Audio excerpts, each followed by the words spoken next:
There are stories that slip through time, buried under years of silence, sealed by fear, hidden by the passage of too many yesterdays. But sometimes, it only takes one artifact to breathe life into the dead. A wedding ring. Gold, delicate, lovingly engraved, and lost in the fog of a mystery that spanned generations. She was a beacon of kindness, a light in her community. Ellen Madsen was 7 months pregnant, full of dreams, hope, and life. Then she was gone. A woman who loved her students, her sister, her future baby, vanished without a trace on a rainy morning in April 1993.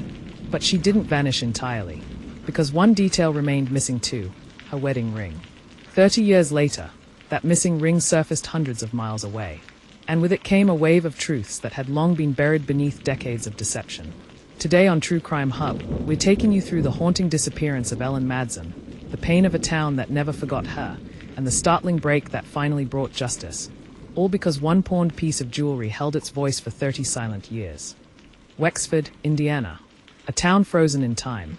April 12, 1993, began with overcast skies and steady rain. Ellen Madsen's driveway glistened with puddles as her Honda Accord reversed out at exactly 7:15 a.m.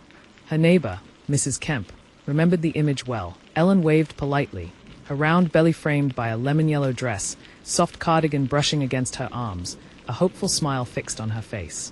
She never reached Riverbend High School. By 9:30 a.m., her co-workers had started making calls. By 11 o'clock, her husband, David Madsen, was informed. He claimed she had left on time. Police were notified by 2 p.m., and by evening, a full community search had begun. The next morning, her car was found on a gravel road that led to an abandoned train yard, 3 miles from any main road. The interior was pristine. Nothing stolen. Her bag on the passenger seat. Her thermos untouched. The car was locked. Her wedding ring was missing. When Ellen's sister Emily arrived at the Madsen house days later, she found the air heavy with suspicion. She began boxing up Ellen's belongings and discovered a slim leather-bound diary behind a false panel in her sister's writing desk. It wasn't just a journal. It was a warning. He's following me again.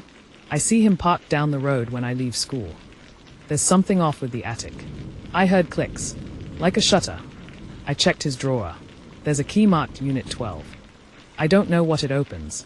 If something happens to me, don't trust David. Look at him first.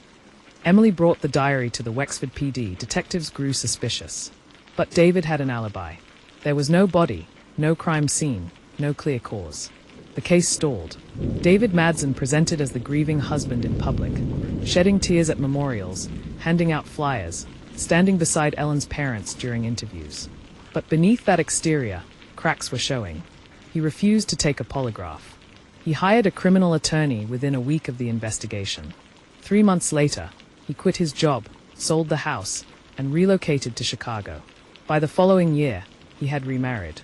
Emily tried desperately to keep Ellen's story alive, but the years dragged on, leads dried up, and David disappeared from public view. In 2019, Indiana launched the Cold Case Initiative, a statewide effort to re-examine dormant files with fresh forensic tools. Ellen's file was reopened. Digital scans of her diary were uploaded. Old interviews were reviewed.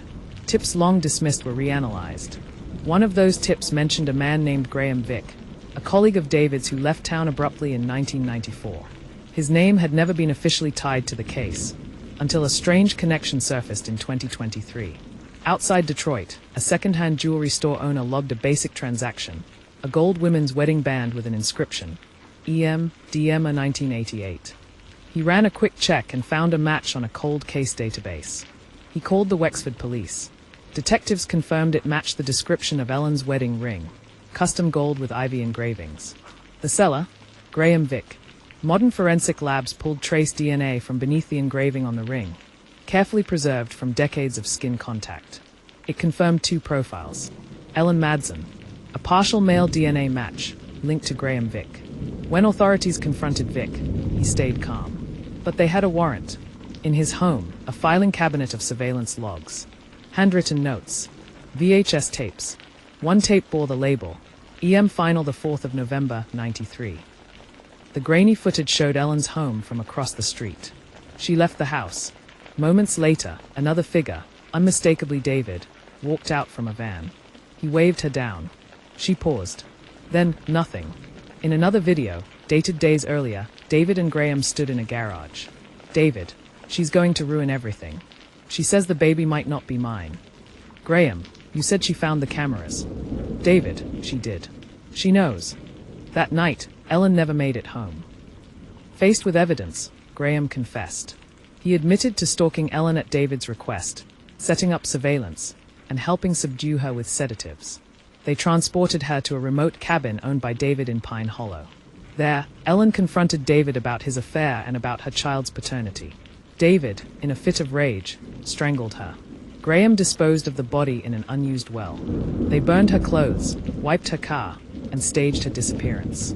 David kept the ring, eventually giving it to Graham as leverage.